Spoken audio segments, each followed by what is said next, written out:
¿no? Entrevista a un optimista. Podría ser así el arranque. Prepárense de media hora de autoayuda. O sea, empezamos a charlar y decían, hay uno que está diciendo, che, yo estoy entusiasmado con lo que viene, y no es libertario, sino todo lo contrario. No, impresionante. Estamos hablando de Pablo Abeluto, periodista, editor, ex ministro de Cultura, durante, ¿qué fue? ¿2018? No, 2015, 2019. No, ya sé, ¿y después?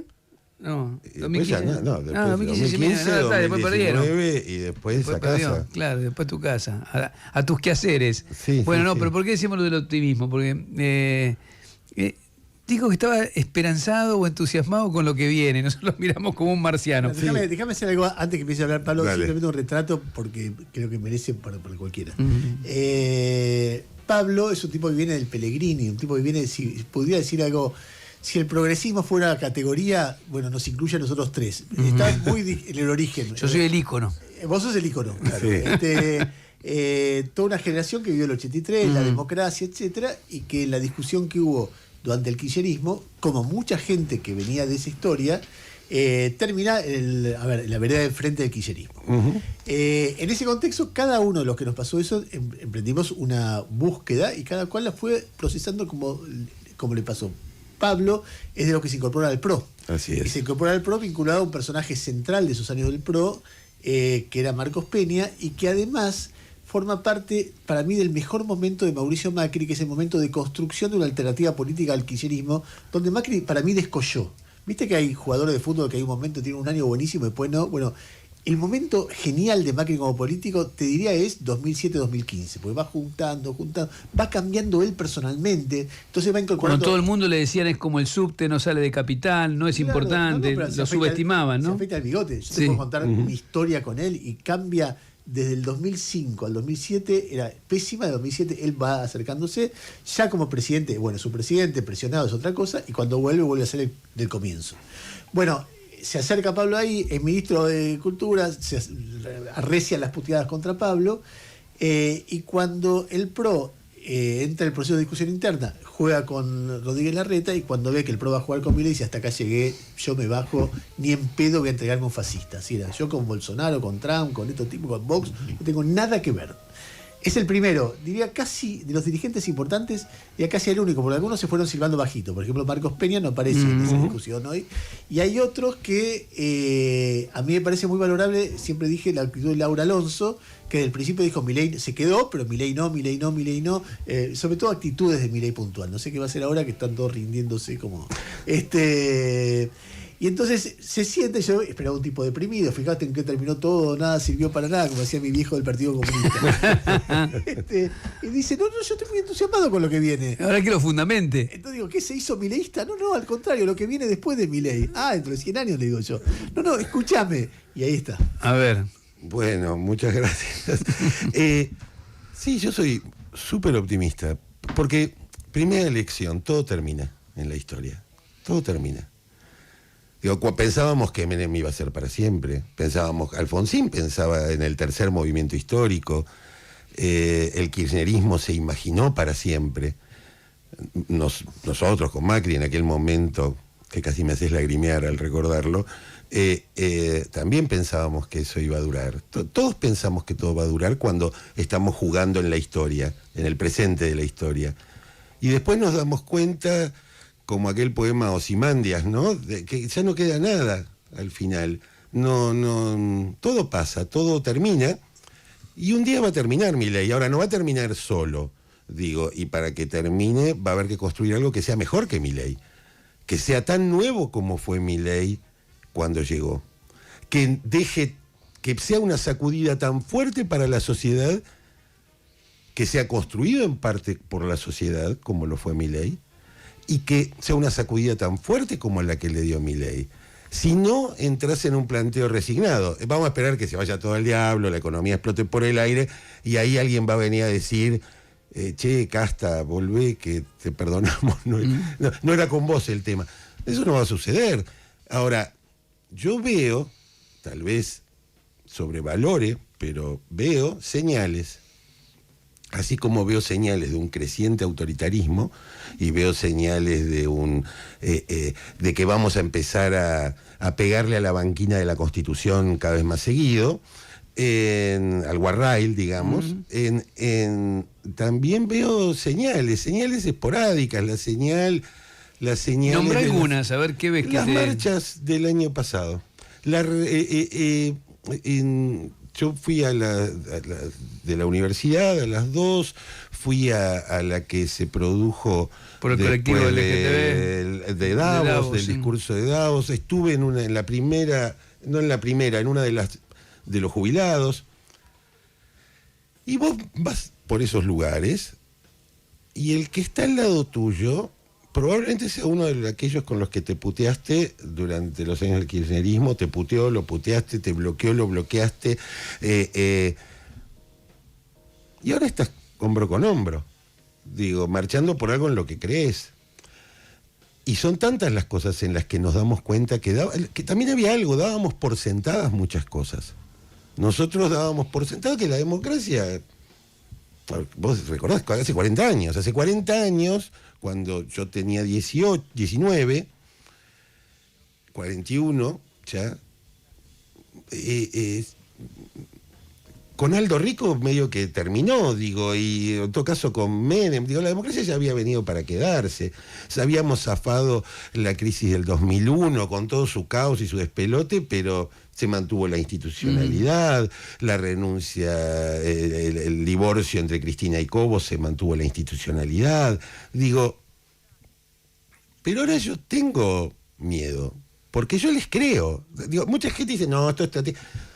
Yo les creo de verdad, les creo la locura, se las creo que es de verdad la locura. Vos escribiste un libro sobre eso. Digo, no creo que es todo puesta en escena, la hay, pero creo que en el fondo es real, es verdadero. Y creo que la reacción que va a construir eso no va a ser de la política, va a ser de la sociedad, está siendo de la sociedad. Pero personas puede tardar que mucho tiempo, eso no. Ahí sí juega la política, creo. Sobre todo los políticos que tienen capacidad para poner la oreja en el suelo y escuchar los movimientos que hay por debajo. Y yo creo que va a haber que los valores que hoy están puestos en discusión, atacados, van a volver distintos, no van a volver iguales, porque nada vuelve igual en la historia. Digo, pero sí hay movimientos donde también hay mucho para aprender, mucho aprendizaje sobre en qué momento nos volvimos tontos. Cada uno en su lugar, en su rol. Y hay una conversación que vuelve. Yo le decía el otro día a Leandro Santoro. Ah, mira, yo te lo iba a mencionar a Santoro recientemente. Sí, le decía otra vez, es un flaco que me cae bien.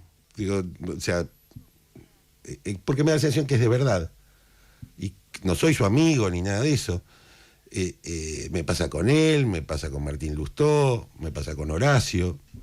Digo, pero yo le decía, no sé si tenemos los mismos amigos vos y yo, pero tenemos los mismos enemigos.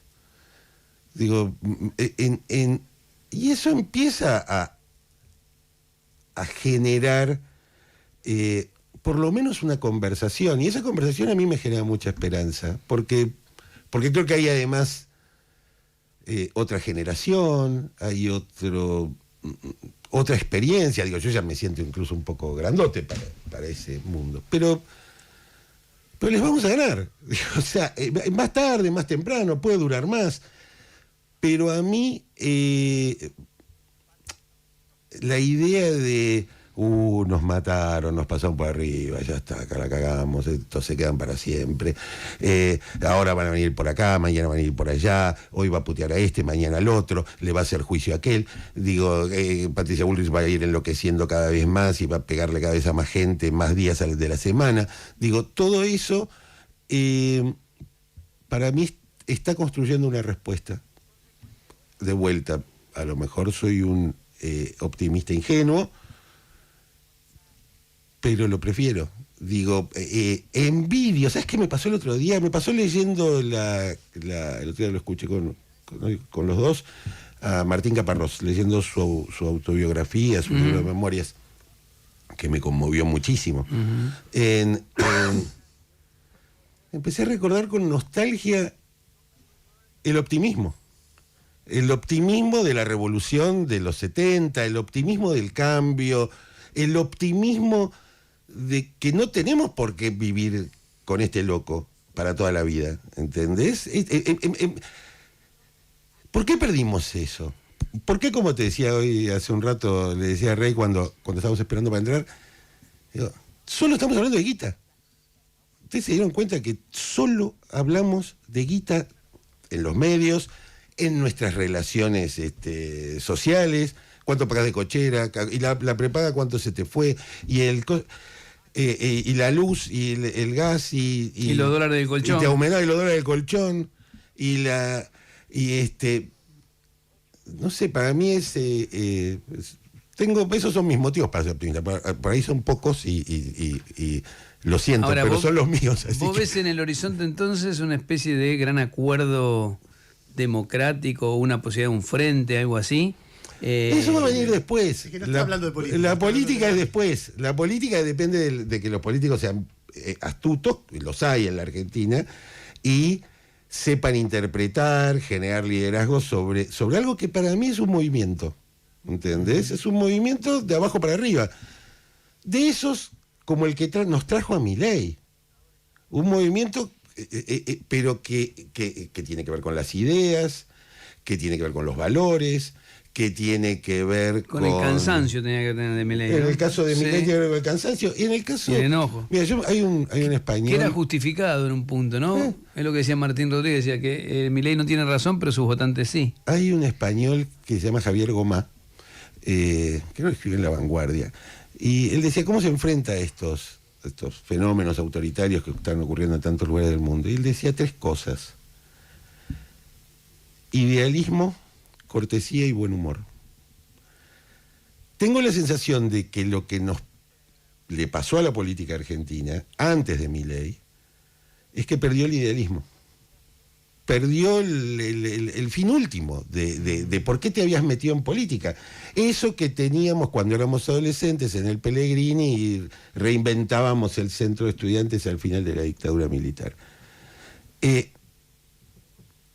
es mucho más incluso que la política. Incluso casi diría que es anterior o va más allá o es posterior a la política. El idealismo se perdió.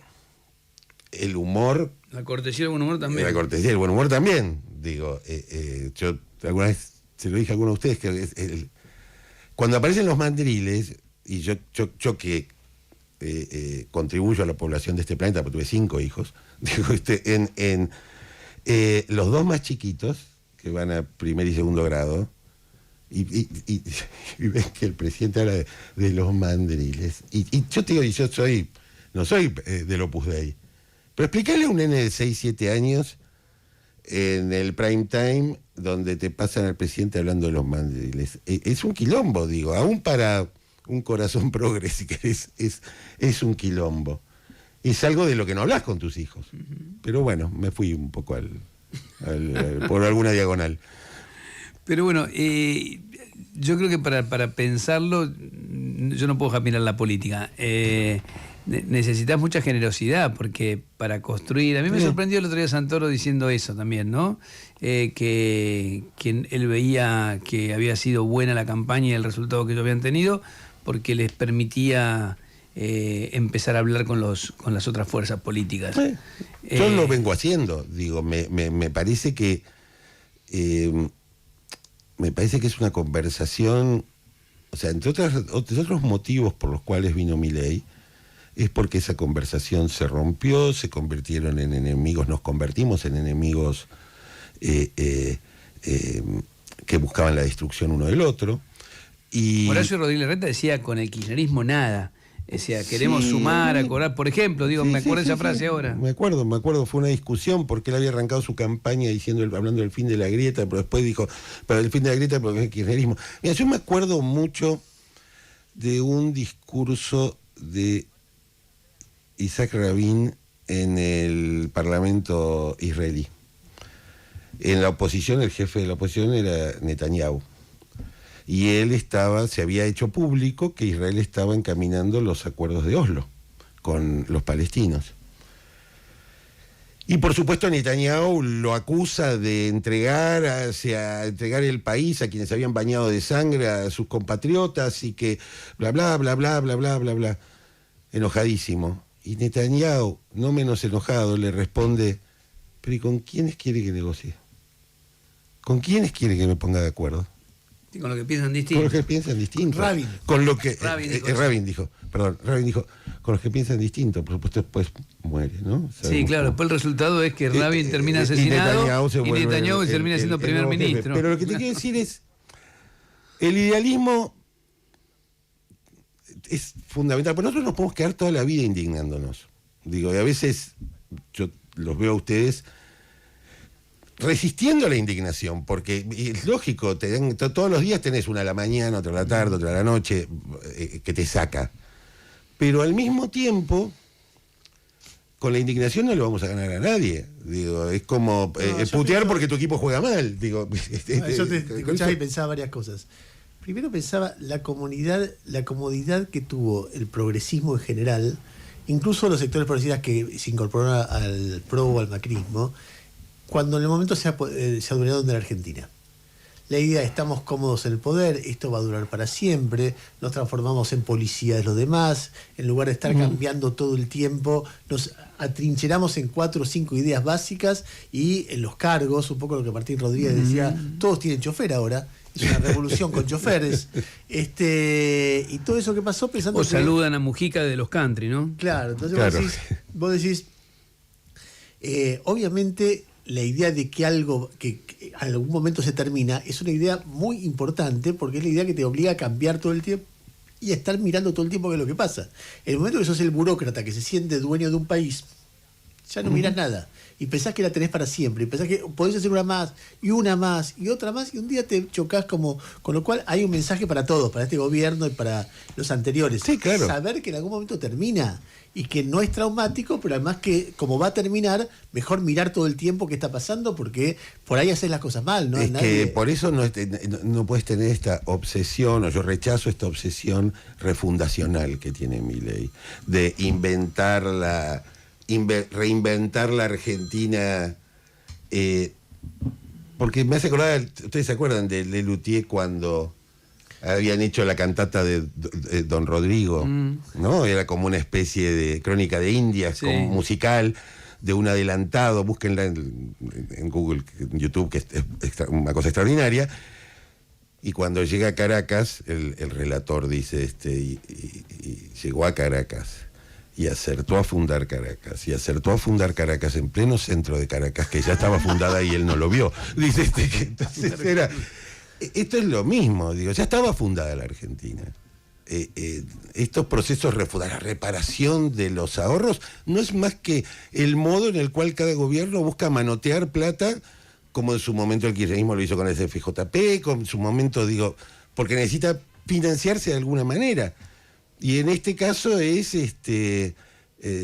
digo, qué sé yo, a mí me recuerda al Lobo Feroz, ¿no? Digo, vení, Caperucita, que va a estar todo bien, sacá los dólares del colchón, dejáselos acá al lobito en la mesa de luz. Lo otro que estaba pensando también es algo que vos dijiste tangencialmente sobre cuestiones generacionales. Yo creo que hay un momento en que todos nosotros tenemos que aceptar que la historia ya no nos pertenece. Es decir, hay algo que vos cuando tenés 20 años no sentís que te pertenezca, aunque te pertenece, y cuando tenés cierta edad decís, bueno, uno puede hacer algún aporte, pero ya la historia va a ser de otros. O por lo menos aparecen otros actores que con más energía, con ideas más cercanas a la de su generación y qué sé yo. Yo cuando vi ayer el episodio entre Jonathan Eiger y Caputo, me resultaba muy interesante. ¿Por qué? Porque, primero, es un diálogo que hace 40 años podríamos haber tenido cualquiera de nosotros con un ministro. Y que vos ibas a ir a... Bueno, a Aranguren se lo preguntamos nosotros hace 10 años. ¿Cuánta guita tenés de exterior y por qué no la traes? Y se armó un quilombo de novela. Entonces vos ves una tradición que se reproduce ahí. Ves, flaco que debe tener 35 años, pero después ves el que le saca la foto a Santiago Caputo, bueno, es un pibe de 22, y el que le saca la foto al jubilado detenido y termina con la cabeza contra el piso es un flaco de 28. Entonces nosotros decíamos, el periodismo está muerto, y de pronto ves que no, que hay gente que está laburando y exponiéndose físicamente, como los reporteros gráficos en las marchas de los miércoles. Entonces, a veces, claro, hay tanta historia, hay tantos años. Una cosa que uno ve ahí es que todos estos años el progresismo perdió legitimidad. ¿Cuál es la diferencia con lo que pasó con Menem? Cuando Menem asume, el progresismo, mucho había votado a Alfonsín, pero no era exactamente alfonsinista. Los alfonsinistas eran los radicales. Sí. Entonces el progresismo era alguien que corría, me hace acordar una caricatura de Rep que eran los Alfonsín, que los Alfonsín tenían los hijitos, que eran los más progres que él, y lo empujaban. Bueno, eso era, y la mujer que era la pobre Lorenza, María Lorenza, que era la conservadora que lo llevaba a pactar con los militares. Y entonces los chiquitos eso era el progresismo en ese momento, los que además, alguna experiencia cultural, cinematográfica, de literatura, y todo, qué sé yo, pensé a Caparrós en ese momento. Porque además, acordate que la dictadura militar, además de todas las atrocidades que cometió, fue muy fuerte sobre lo simbólico que tenía que ver con el progresismo. Digo, sea en el caso del teatro, donde surgió Teatro Abierto en 1981, en plena dictadura, en relación es decir, los valores progresistas. Yo recuerdo cuando vino Frank Sinatra a cantar, inmediatamente después de la devaluación del comienzo del gobierno del general Viola, Palito Ortega lo había traído, lo agarró la devaluación, fue toda una catástrofe. Dio 2 shows en el Luna Park y uno en el Hotel Sheraton, y la revista Humor organizó un festival de música popular, digamos, en rechazo a la visita de Sinatra. Digo, es decir, había una reacción a lo autoritario. Y eso creo que es lo que viene. Déjame seguir el hilo. En aquel momento, la revista Humor, después la revista El Periodista de Buenos Aires, El Porteño, Página 12, eran del mundo progresista y no eran radicales. Entonces, cuando llega Menem, el progresismo tenía una historia contestataria que había empezado desde el final de la última dictadura militar y toda la década del 80, que impregna todo el menemismo. Entonces, de repente, vos tenías desde Jorge Ginsburg, Tato Bores, y en todo se metían, las nuevas generaciones tomaban lugares en los medios. Entonces vos ves que Clarín termina haciendo, no sé, el tema de Ecuador y... De armas. De armas, o el caso Grassi. Y nosotros en América, y todo se metía y tenía legitimidad. Con la llegada del kirchnerismo, el progresismo se transforma en el poder. Claro. Entonces, cuando gana Milei, el progresismo ya no tiene legitimidad. Y entonces lo que se gastó su crédito. Claro, lo que le va a dar legitimidad con el tiempo a todo eso es todos estos pendejos que van surgiendo. Y yo lo veo en todos los medios, lo veo, por ejemplo, en La Nación veo un montón de flacos que son como nosotros, que están escribiendo, y los putea a Milei, investigando, y los foguea. En el Destape se está haciendo una experiencia que es muy interesante. Hay 2 periodistas, por lo menos 2, que están haciendo cosas que son muy periodísticas. Uno es Lee Halad y el otro es Jonathan Eiger, que es el que pregunta en la Casa Rosada y molesta. Y eso contagia a otros colegas de la Casa Rosada. Y de repente aparece, por ejemplo, el periodista que es de de France Press y de que ayer estaba cubriendo para Amnesty, el fotógrafo. Claro, y del otro lado, ayer cuando lo detienen, que publica La Derecha a diario, pero parece la dictadura. Dice, detienen a un fotógrafo kirchnerista que estaba en Plaza de Mayo agitando a favor de los palestinos. Ni estaba en Plaza de Mayo, ni era kirchnerista, estaba en la Plaza de los 2 Congresos, pero los tipos salen como, claro, en esa época Gómez Fuentes o los Pies de también estaban, claro. No, pero tenían poder absoluto. Entonces, hay como yo creo que debería haber, y creo que va a haber una reconstrucción de la legitimidad de todo eso, porque Milei y una renovación del pensamiento, así como Milei intenta encarnar una renovación sin dudas del viejo liberalismo,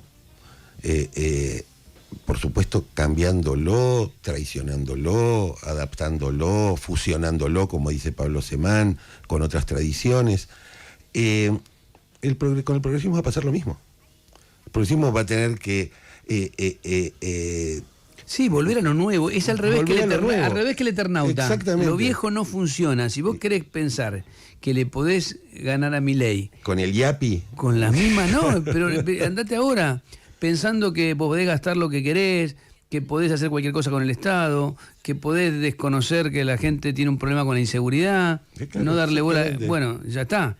Exactamente, sí, para mí es esa cosa que podría ser liberalismo democrático, progresista, socialdemócrata, que tiene que ver con ideas del peronismo, que tiene que ver con ideas del radicalismo, porque tiene que ver con una renovación de las ideas de todos.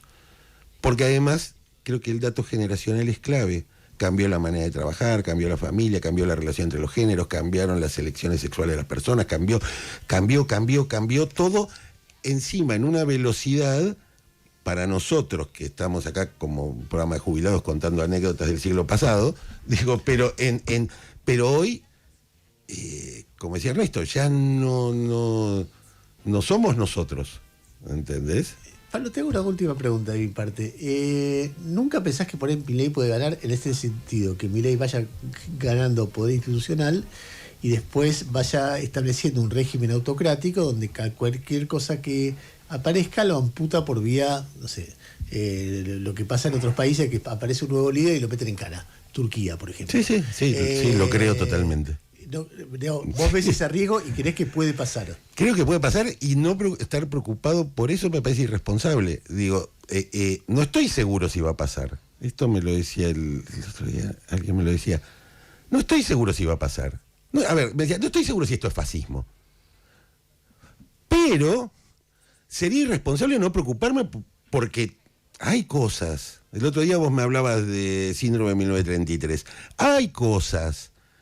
Nada es igual en la historia. He discutido con historiadores que quiero, como Camila Perochena o Roy Ora, te dicen, no, fascismo es fascismo, esto es otra cosa, y sin duda desde el punto de vista técnico, académico, tienen razón. Pero hay cosas, hay similitudes, hay semejanzas. Nosotros tendemos a mirar el fascismo por su foto del final, no por su foto del principio. Pero son discursivas todavía. Son discursivas, bueno, son discursivas. Por suerte son discursivas. Y vos y yo sabemos que las cosas empiezan en las palabras. Sí, eso está claro. Por eso hay que estar atento. Pero hay que estar preocupado, hay que estar ahora, atento. Por ahora son discursivas. Pablo, muchas gracias. No, gracias a ustedes, un placer siempre charlar. Pablo Beluto, el optimista. Esta es una semana tranquilo, fin de semana tranquilo. Bueno, en realidad una época tranquila para Reinaldo porque Rosario Central ya quedó fuera. No puedo creer lo que le pasó a Central. Sí. Este era el torneo para Central, ¿te das cuenta, no? Sí, podía ser pero para no. Central o por cualquiera. Todos hinchados por Platense. Ahora estamos con Platense. Obviamente. Todos de Platense. Se enojan todos cuando decimos esto, pero ¿qué va a hacer? Estamos con Si Platense. Central hubiera dejado que Estudiantes le ganara. Sería para estudiar. Claro, en una actitud verdaderamente deportiva. No, Claro, admitiendo sus propios límites, sabiendo que hay una camiseta que tiene sus límites y hay otra sí, que no. sí. Por Y favor. hay otra que tiene historia. Van decís. por lo imposible y así les va a estos tipos. ¿Qué va a hacer? Dios. Abortaron Bueno. un proceso histórico. Bueno, gracias, Pablo.